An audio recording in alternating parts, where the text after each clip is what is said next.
Good morning. Good morning. Thank you for watching the replay. Hello and welcome to another Biz Talk Tuesday. I'm Ingrid Owens, your business coach and marketing strategist for creative entrepreneurs. And I am so excited for you to join me today. I hope it is nice weather where you're at. It is raining here in Atlanta, Georgia. Hence the big hair. I was with a client yesterday and he was like, your hair is just like twice the size as it was last week. And this is true. So I'll give you a quick minute to get on here. If you are watching me live, go ahead and type in the comments. Let me know where you are watching from this morning. And I wanted to talk today a little bit about something that is a little controversial. And I'm not very controversial. I can be if you know me in person. But honestly, this is something that I wanted to talk about because I feel like as somebody who has kind of come up through the ranks in the online marketing world, and given everything that we see right now here in, with social media and whatever, it can be misleading and there can be a lot of, thoughts about this. Hey Linda, how are you? Hey Amy, colder and rainy where you are too. I'm sorry. At least we're nice and warm inside. I'm just in sweater season right now. I figure that's just my thing. So what I wanted to talk today about was the difference between amateur and professional. And for the longest time, I would have considered the difference between amateur and professional is if you're getting paid for it, then you're a professional. And I think this came from, just a long held belief that I had from being in business from a young age that it's like, okay, well, you get paid for your photography or whatever, you're a professional.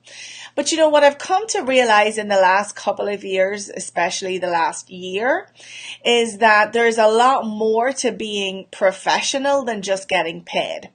And so what I wanted to do today was just talk about that a little bit, and I'd love to hear your comments on that as well.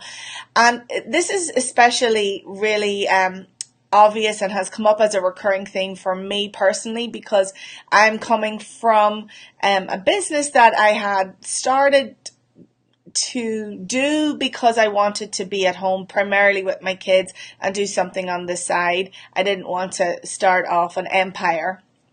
However, that has changed as my, children have grown and moved away. I wanted to make more of what my business is. And I've also changed from serving consumers and having a business to customer, business to consumer business to now serving other businesses. So I'm a business to business, B2B. And so that really does change the dynamic of things. And I think it highlights even more this difference between being an amateur and being a professional. So let's talk for a minute what my thoughts are about all of that, and then you can tell me what you think. And I would really like to hear how what you think of all this too. So the things that I want to talk about, first of all, the three things that don't make you a professional, and these are widely held beliefs, I think, sometimes, especially in the online community, and especially if you're not fully jumped in with both feet. You can look at this and see this is what makes somebody professional, right? So what doesn't make you professional is a super fancy website, right? That's one big myth. I see a lot. People are like, well, I'm not ready to launch my business yet. I'm not ready to make money from it yet. I don't have my website up. I don't have my social media and everything up. I don't look the part, right? That does not prohibit you. Not having a website does not prohibit you from being a professional, in my book. It's nice. It is something that, we aspire to have. We aspire to have good branding. We aspire to have a good visibility and a good presence, but it's not that necessary. Absolutely. Neither does having a large volume of sales. Okay. Neither does having a large volume of sales. You do not become professional just because you've reached 6 figures or 5 figures. I know a lot of people, the 6-figure a year thing is out of reach and not even something they want. But even being able to make consistent 5-figure months or 4-figure months, right? Let's get real. But you don't have to have the six figures to make you professional. You don't, like, it's nice when you've sold something, and we want to continue doing that. The money is the lifeblood of our business. It is really why we're in business, otherwise it doesn't sustain unless you've got a wealthy benefactor. Lucky you. We are not living in, Italian Renaissance times where we can have a sponsor who will pay for us to do our art. So mostly we want to be able to sell our stuff, right? And then the third thing is we don't need those social media vanity metrics, right? We don't need 1,000 followers on Pinterest or 1,000 followers on Insta or, 10,000 followers on Facebook. We don't need that many people. And we need people to like and see our stuff and to buy our stuff, but we don't need followers or fans. We don't need to be an influencer, We need to be able to have the attitude of a professional, and that's what I want to talk about. So those are things that I think don't make you professional, and I think we can pretty much all agree on that to some extent, although you may need to check your mindset around that, because quite often some of these things are what's holding us back from going and moving forward in your business. You might think subconsciously that you cannot be professional until you've got the website, until you've got the followers, until you've made the sales, all of these things. So inviting you to do a little mindset check on that, number one. And number two, so here are the things that I believe that do make you a professional. And I'd love to hear what you think on all of this. Linda says she's not looking for more figures, but you would like more sales. Of course, everybody. That's why we're in business, right? We need more sales. Without the sales, you cannot invest in your business. You can't, invest in the things that you want to make your life better. That's why we're all in business. And I think quite often this gets a little bit overlooked, because it's either like you have to do this big thing or nothing at all, right? Or just be in it for the service, which is great too. We've got to have a little bit of both. We have to be helping people, either helping people solve a problem or fulfilling some sort of a need with our product or service. But, at the end of the day, you don't have to, you don't suddenly get the prize for being a professional when you've made the sales. That's just kind of what I think. And I know, especially for service providers, sometimes that can kind of hold us back a little bit. But as I heard in an interview, recently, it was just such a good podcast. I can't think of where it was right now, but it's like you don't have to. I don't know. You don't have to have experienced the high level to consider yourself a professional. Even if you're a doctor, yes, you're realizing this mindset. I hear you, Amy. Even though you're a doctor and you're trained out of college, yes, you might not be the most experienced doctor, but you're still a doctor, right? You're a professional at that level. You have the training, you have the skills, you have the expertise.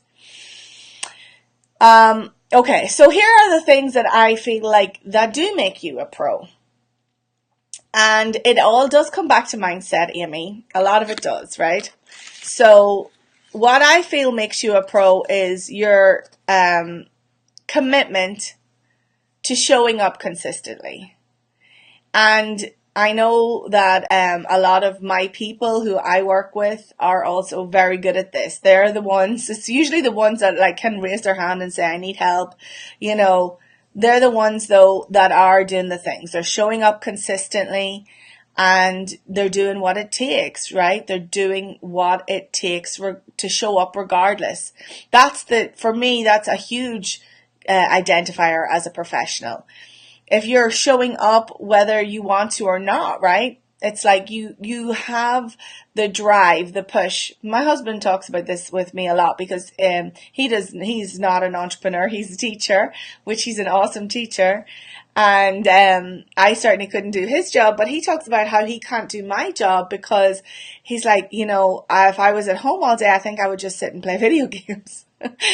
And he's like, I don't know how you do it. And to me, that's just in me, right? It's just in me. I push myself forward because that's what it takes to be an entrepreneur, to be a professional. I take my craft very seriously. I take being a coach and a strategist very seriously, and I show up and try to be consistent. Now, there's a lot of room for improvement, but if you've worked with me, you know I'm always going to be here for you. Don't let people down. And that's part of me and who I am. But, I think most people who have that entrepreneurial thing have that in them too, right? You have to be able to show up and be consistent. So if you're doing that, that's a good job, right?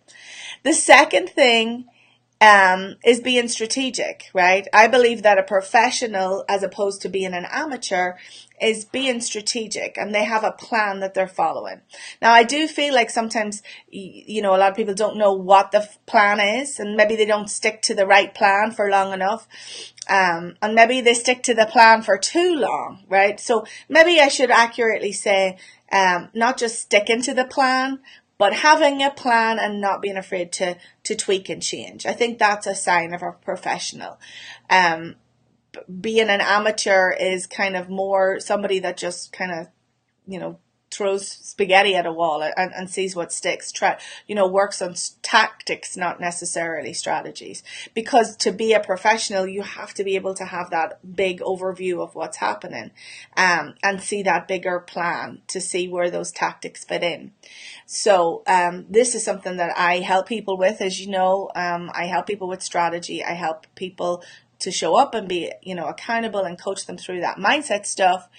But that's part of it, right? Is having that plan and thinking of your business as a business and as an entity aside from yourself. And that really leads me to the third and final one.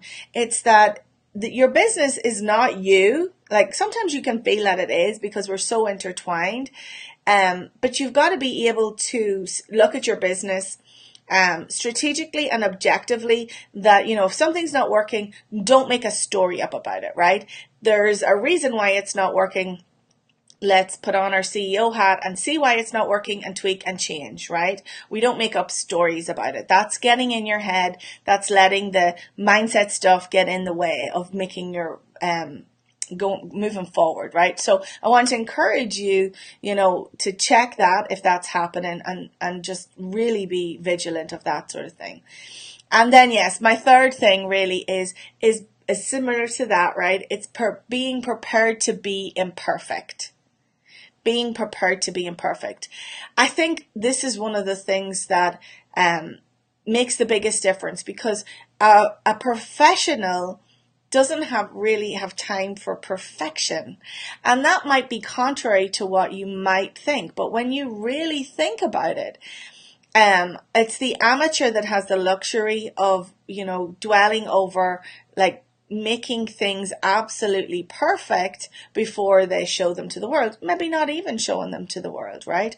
But if you're a professional, you've got to know your limits and, like, get on and, I think it's Seth Godin says, ship, right? You've got to be prepared to put your work out there in the world, because somebody needs it. Somebody needs what you can give. And if you're hiding your light behind in the shadows because of it not being perfect, or you can't do you can't show up, you're not giving, people to have an opportunity to use you, to use your work, to see your skills that you can offer the world. And a professional doesn't do that, because a professional knows that it's more important for them to show up in the world. It's more important for them to share their God-given gifts, right? Amateur just does it for themselves quite often. They're not doing it for the greater good. At least that's my thought. I believe that we're all put here for a purpose. I believe that very strongly. And that, we can let our own self-doubt and crap get in the way from helping the people that we are out there to help, and that we were put here to help, right? Either in a service or with your products, or however it is that you're meant to show up in this world. So don't hide your light, right? I get very vehement about that.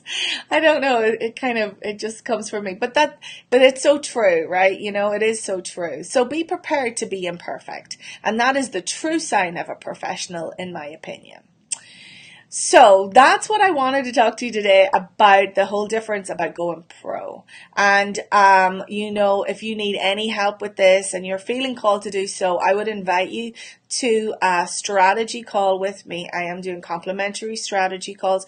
And if you're stuck with one point or one aspect in your business with your marketing specifically, let's talk about it. Let's figure out what's keeping you stuck and where you're having a problem. Linda, I am so glad you needed to hear this today. I'm so glad that I got on. I'm not so glad you needed to hear it. I'm so glad that you got on live and joined me, and you sure are consistent. I see your stuff everywhere. In fact, I seen your stuff as I was working with another client over the last couple of weeks, and I was like, oh, look, there's one of my other people that I know, and that was so fun to see that, right?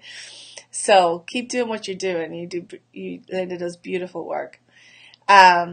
Yeah, so I want to encourage you, if you want to get on, if you're watching the replay, you can reach out to me through private messenger, or I'll drop the link below. Hop on a strategy call. Let's see where you're getting stuck. I have many programs, many different ways that I work with people, and I would be honored to help you through any sticking point through your business, be your strategist, be your coach alongside you in your creative business. All right, that's it for today. Stay warm, stay dry, get cuddled up, get some huggy going light a candle, have a cup of tea, get creative, show up and show off your stuff, and I will see you very soon.